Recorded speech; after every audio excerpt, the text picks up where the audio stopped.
Hello and welcome to what is hopefully my last video that I have to make where I am suffering from horrible allergies and also my period. So I watch YouTube a lot and because I don't pay for YouTube Premium, I also watch ads on YouTube a lot. And it's not very often that an ad tempts me to check out the product or the show or whatever it is, but it happened with this movie. I saw the trailer like twice and I skipped it like twice, but for those, first 5 seconds that you have to watch before you can skip it, those were enough to entice me, I guess. It's this HBO Max original movie called Moonshot, and it stars Lana Condor and Dylan Sprouse, and from those first 5 seconds, I could tell that it was a romance movie. I was actually really interested in this movie because To All the Boys I've Loved Before, which Lana is the main actress of, are like my guilty pleasure movies. I love To All the Boys. I've seen all 3 movies several times. It's a great like fallback for when you want something cute and not too hard to follow if you just want to like put something on and kind of watch it, but also mainly watch TikTok. And in this movie, she's paired with Dylan Sprouse, so it's like my favorite rom-com actress is paired with the guy that I really liked who was in a romance movie that I really hated, which is After 2. Well, I didn't hate After 2, but that entire series sucks. I made a video about why that entire series sucks, by the way. Okay, anyways, sorry, I feel like this introduction's getting too long. I go to the HBO Max app, I search up this movie, and I read the little hook sentence, which reads, "This romantic comedy with a twist follows 2 college students as they join forces in order to be reunited with their significant others, embarking on a lively journey that takes them wildly off course." And then I see the cast list, and it's not Dylan Sprouse. It's Cole Sprouse. I cannot believe I mixed them up. In my entire life, I have never mixed them up. The Sprouse twins, I've never mixed them up. I grew up watching Sweet Life of Zack and Cody and Sweet Life on Deck, and I'd never done it. I think it's just because I'm so used to seeing Cole with black hair because of his role as Jughead in Riverdale, so whenever I see them, I never have to like put effort into noticing who's who. I just am like, oh, black hair, Cole Sprouse. And he doesn't have black hair in this movie, so I was like, oh, it's Dylan. It's not. Anyway, that's so embarrassing. I sat embarrassed in my bed for a sec. I just like sat there like, oh my god, I can't believe I just did that. Anyway, let's get into the actual like overview of the movie. Before we get into like the overview of the movie, I'm gonna read off 2 of my like bullet points that I wrote whenever I was like watching the movie because I just thought they were funny. The first one says, "I know nothing about this movie going into it. I know it's a romance movie and that's it." Next bullet point. "Wait, they're in space?" Yeah. It's a sci-fi rom-com, which I didn't know, and honestly I'm glad that like I skipped the trailers so I wouldn't know that, because that caught me very off guard in like a not bad way. Anyway, the movie is called Moonshot. Let's talk about it. The movie opens up with a scene of like a space shuttle flying towards Mars, and then there's, the title says Moonshot, and then it cuts to Walt, who's played by Cole Sprouse, and it's in the POV of like a camera screen, like it has the little frame and the recording in the corner. And this is Walt's like video audition kind of application to join some Student Mars program. And he's talking about his mom and his childhood and how he always wanted to go to the sun. And how he just like always wanted to fit in, and he wants to go to Mars because he doesn't belong here. Here is unspecified, but it's Earth. In just those first few minutes, we get the sense that this character is like socially awkward. He's an intelligent guy that pursues greater opportunities in life, not really for recognition or reward, but for a sense of belonging. He seems very earnest and hopeful. So I don't know. I honestly thought that was kind of like a cool way to introduce the character.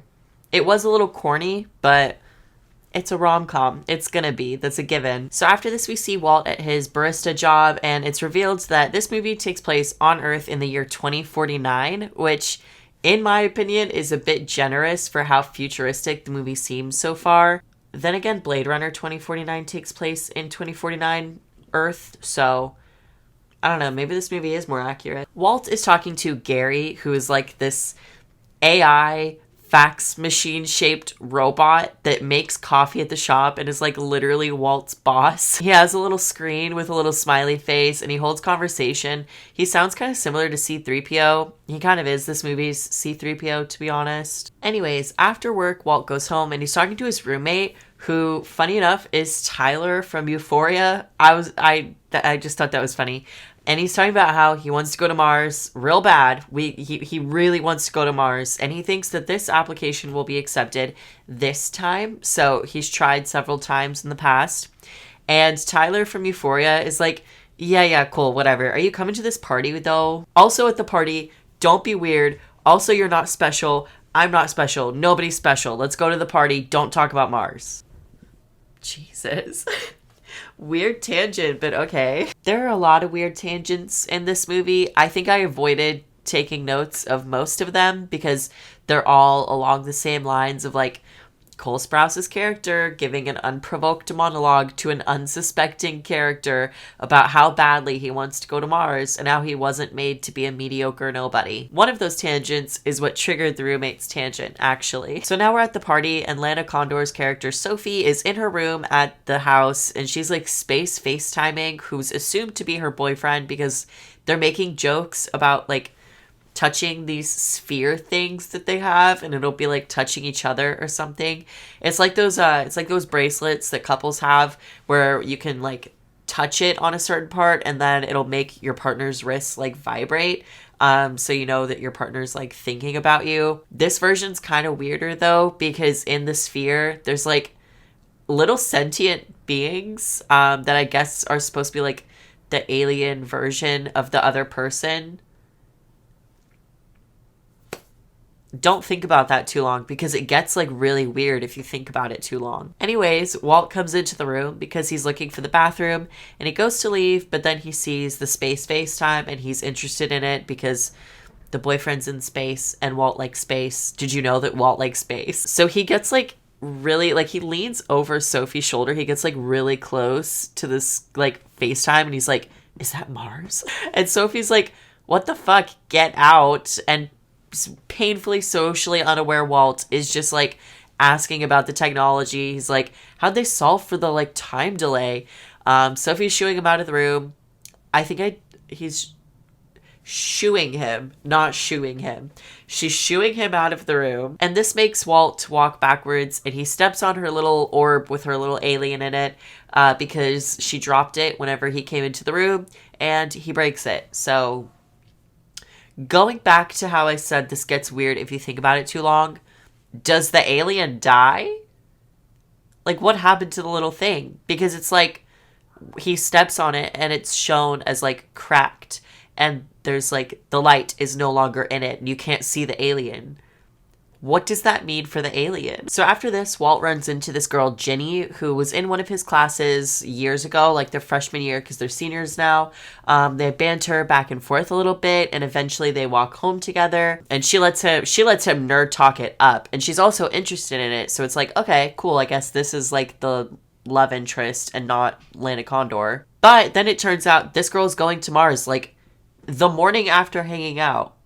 And not even like the morning after, like they hung out till sunrise. So I think immediately after she stopped hanging out, she got on the spaceship to Mars. So maybe she's not the love interest. Well, no, because they keep texting. Okay, well, wait, now there's a time skip, and it's 1 month later, and Walt is checking on his 37th application to go to Mars because the girl of his dreams is up there, and her responses to his texts have started to slow down. As abrupt as the scene is, I actually do appreciate it because it lets me know why he's applied so many times. Like in the first scene of the movie, when he's sending the video application, he makes a joke that this is his first official application, and the 36 before that weren't official. And I thought that it was a joke of like, oh, he's attempted to record this video 36 times. But then the night he's talking to Ginny, he mentions that he's been denied 36 times. So I was like, wait, what? But yeah, this scene clears it up. He's just been applying once a month for the past 3 years, which is kind of sad, but I appreciate the dedication, and it's also true to his character based on what we've seen so far, so cool. Not cool though, his 37th application is rejected, and then he defeatedly goes to work at the coffee shop where his robot boss is like, hey, this sad girl has been sitting sadly at that table for 5 sad hours. Go tell her to buy something or leave, bitch. and it's Lana Condor. Walt goes over and Sophie is sad because her and her Mars boyfriend kind of broke up because they couldn't handle the distance, and she's very upset. He ends up making himself a coffee and sits at her table and starts drinking on the job. He pulls out a flask and is like, oh yeah, I know what you and your Mars boyfriend are going through because my Mars girlfriend hasn't texted me in 3 days. This is my flask. And then they sit and talk until closing. So I guess this coffee shop on a university campus for STEM majors is really unpopular. So it turns out Sophie is rich, and Walt is like, wait, so then why don't you just buy a ticket to go to Mars? Because the only other way to get to Mars, if you're not accepted through that program, is to buy a ticket for $937,000. And so she does. She's like, oh, okay. And she buys a ticket, and that's it.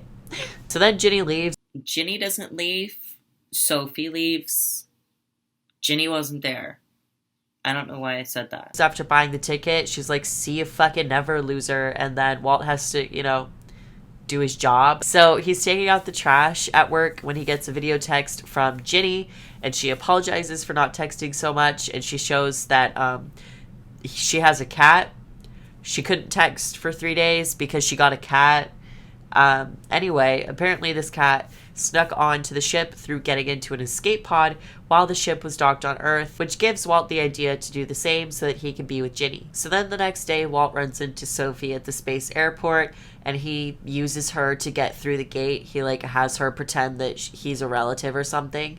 And so then there's this little montage of them going towards the terminal, and he's annoying her with his facts about space, and we learn that whenever she's stressed, Sophie dances to relieve tension. And it's kind of funny. I'll give him that. I do think I enjoy Walt's reaction to that more than the actual act of it, though.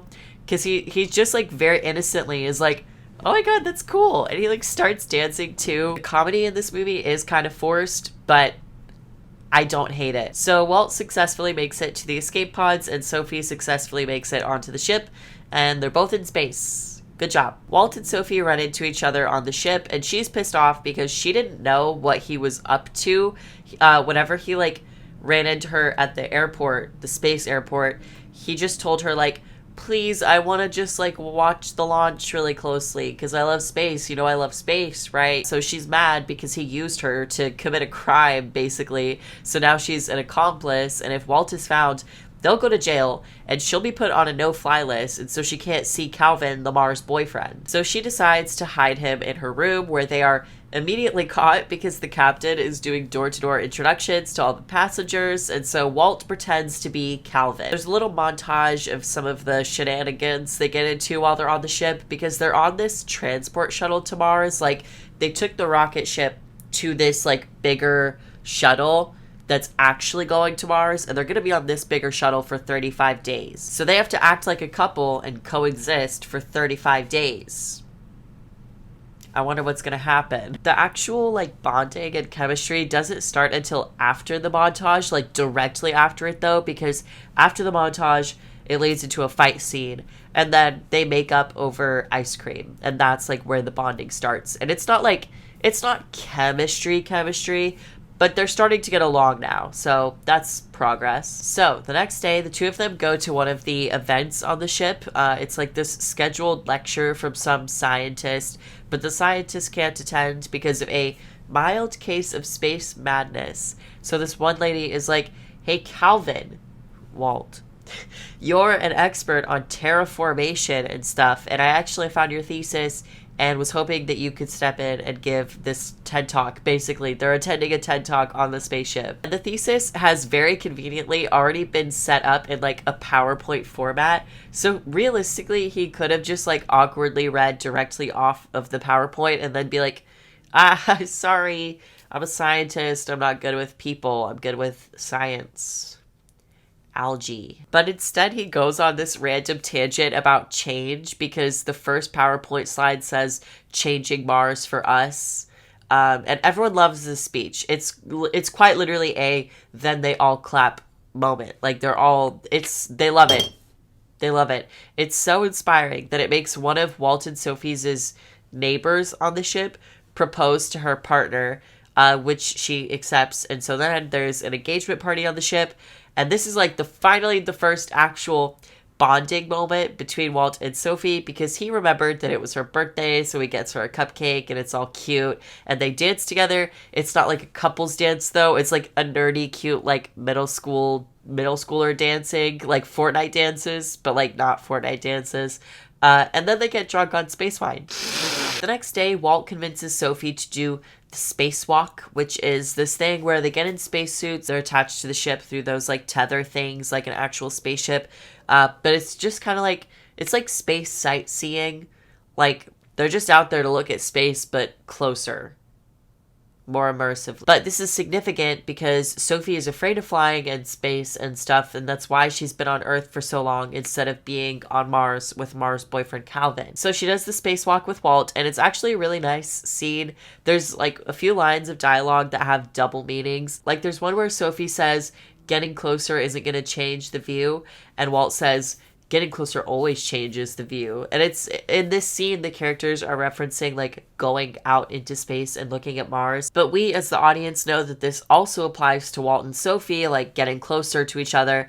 And because of this, their opinions on each other have shifted. That was cute. I liked it. So after the spacewalk, there's the kind of like stereotypical thing in romance movies where the two main characters are like, they're changing in the same room, but they're back to back. But they're like, they kind of like peek back at the other person at like separate times, you know, but it's supposed to be like, oh my God, they're catching feelings. His butt's kind of cute. But nothing happens between them because the ship shakes and they're like, ship shakes. Why is that funny? But nothing happens between them in this scene because the ship shakes and they're like, oh, that's not good. The ship was hit by debris, so they're taking these like other ships, like these lifeboat kind of freighters, I guess, to the final stretch of Mars. And Sophie pulls Calvin away and is like, oh no, they're going to start scanning IDs when we get there because it's like customs at an airport. Hey, Soph, why didn't you say that sooner? You guys have been on this ship for like a month now, and I know that she knew that that was going to happen because there was a scene where she said that like she researched everything about the ship when her boyfriend was sent on it because space and flying freaks her out. So she needed to know like everything about the ship that her boyfriend was on. So she had to know that that was happening. They decide to try this thing where he's in the air ducts and she's directing him with an earpiece thing, but then the earpiece dies. Oh no.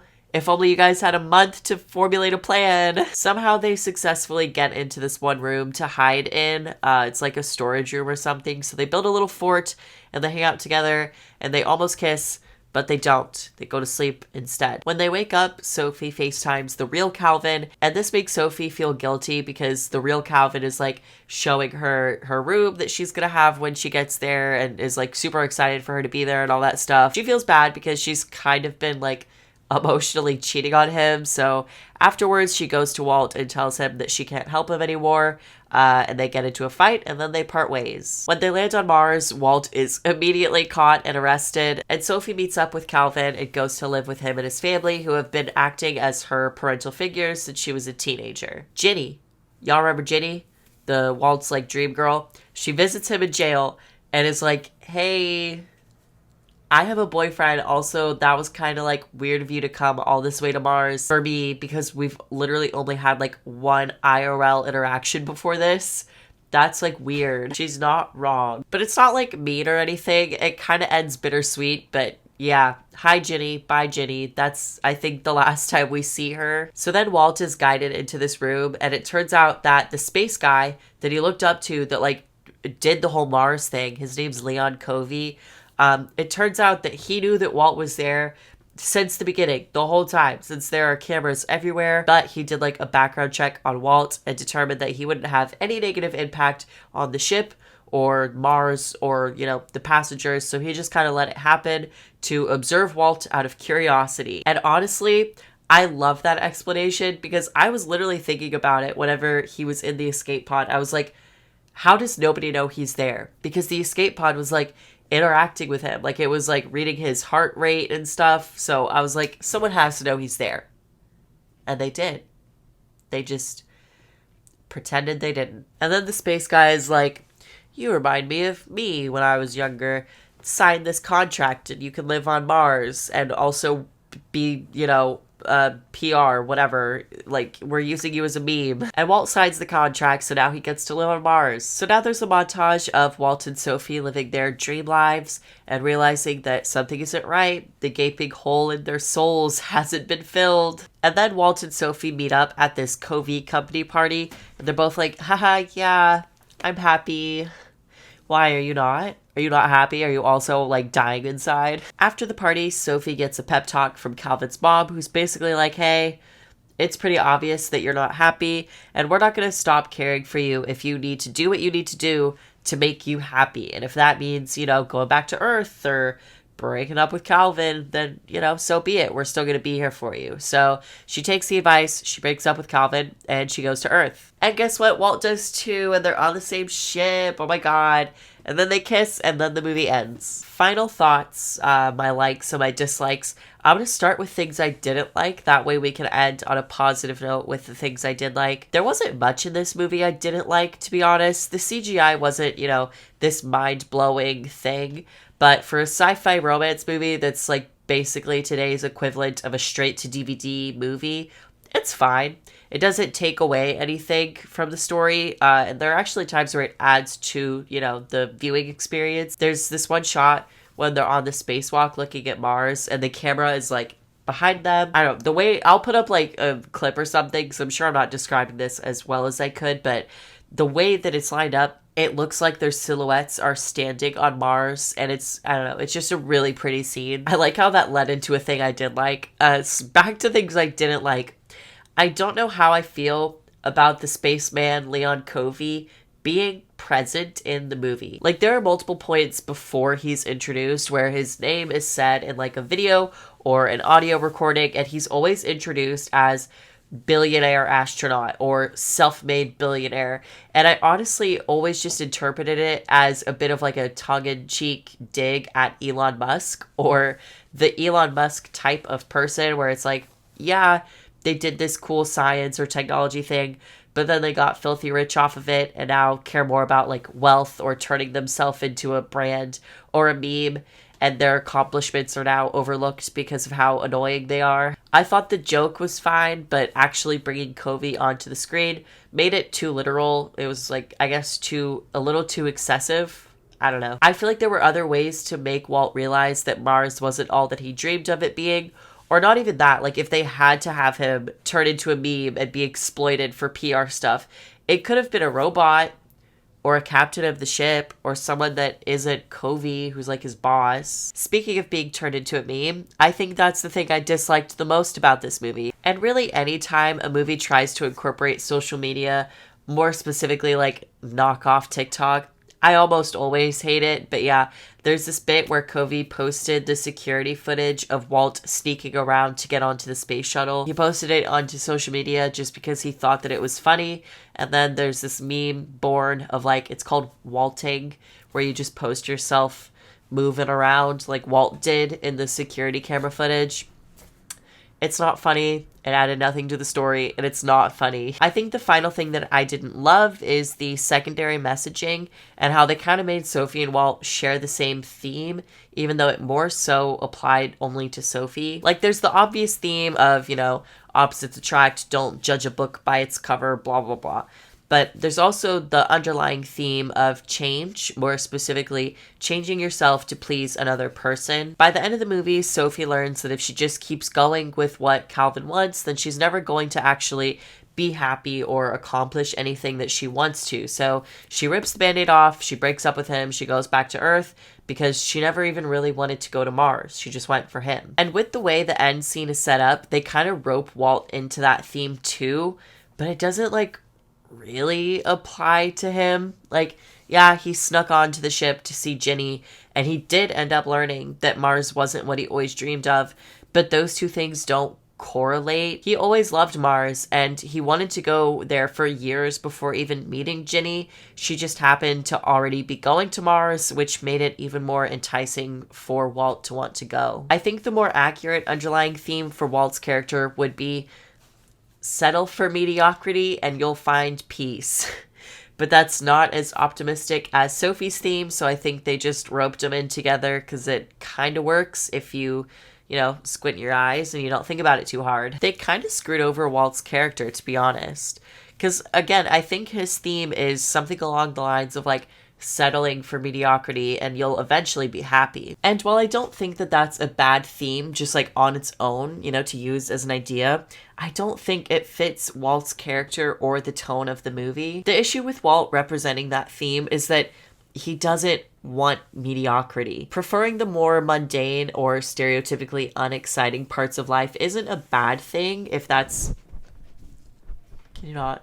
Preferring the more mundane or the stereotypically unexciting parts of life isn't a bad thing if that's what you prefer, but Walt didn't prefer that. He spent his entire life and the entirety of this movie basically pursuing the total opposite and just being told at multiple times, no, you're not good enough, you're too ordinary, deal with it. And I don't even think I'd have a problem with that theme if the movie was just like a little bit longer and it actually showed Walt and Sophie living on Earth together, like happily. Because I think showing that would make the theme work if it was showing like, oh, I've been chasing this, spectacular journey, but the key to true happiness was back home the whole time. But it ends on the ship with them going home. What if on Earth in 2 months they get bored or their relationship doesn't work, And then, like, he's back to chasing this spectacular thing and he's just still being told that he's too boring. I'm probably looking too deep into it, but isn't that the point? Oh, and one last thing before we get into what I liked about it. I don't know how I feel about Walt, who, in my opinion, is very clearly neurodivergent coded, being treated as basically a nuisance by the love interest until she one day decides he's attractive. But I don't know, not too much to harp on there. Neurodivergent representation in media has never been great. Okay, let's talk about what I did like about this movie. I liked this movie. I really did. I know I just pointed out a bunch of things that I thought were bad, but even really good movies have imperfections. Nothing is perfect except one movie. Splice, obviously. There were a lot of good visuals in this movie. The color palette is really pretty. I especially loved the coffee shop. It had a really good palette of green, gray, and yellow, which is a color combo that I'm like a big fan of. And the way they color graded the scene makes the greens in the shop really complement Cole Sprouse's eyes. It's just all like cohesive and it's really nice to look at. I like Walt. He's just a likable dude. I like him. Sophie was less likable, but I also like that the writers actually gave her character some depth and explained why she behaves the way that she does, rather than just being the surface level, like, stuck-up, high-maintenance girlfriend, ex-golden retriever boyfriend, opposites attract movie. Not that it's not that, but again, I just like that they gave her character some depth instead of just resorting to that trope of, like, the girly girl that's rude and entitled and obsessed with her boyfriend. And, like, that's the character. There's no reason for it. There's no depth to it. I think, honestly, a big reason I like this movie is because it has fan fiction energy. And that's all I'll say, because that's all I need to say. And also, I like their ages. I like that they're in college, because I, don't like reading about high schoolers. I don't know. Was this movie like a groundbreaking cinematic masterpiece? No. But it was an enjoyable hour and 45 minutes, That was Moonshot. I know that this was a shorter review. I honestly am just kind of practicing talking about movies that I like. I've noticed that I'm good at talking about bad movies, but bad at talking about good movies. And I don't know why. I think it's just easy for me to find things that I dislike because they stick out more. But when you like something, it's just like, yeah, I liked it, But I want to do positive reviews too sometimes. I feel like it gets repetitive if every week I'm just like, hey guys, this movie's bad. You shouldn't like it. But yeah, that's it. I'm hoping and praying to the fucking universe that my allergies leave, because I don't think I can record another video like this. It's painful, actually. So 1 like equals 1 get rid of my allergy. If you would like to get rid of my allergy, hit the like button, please.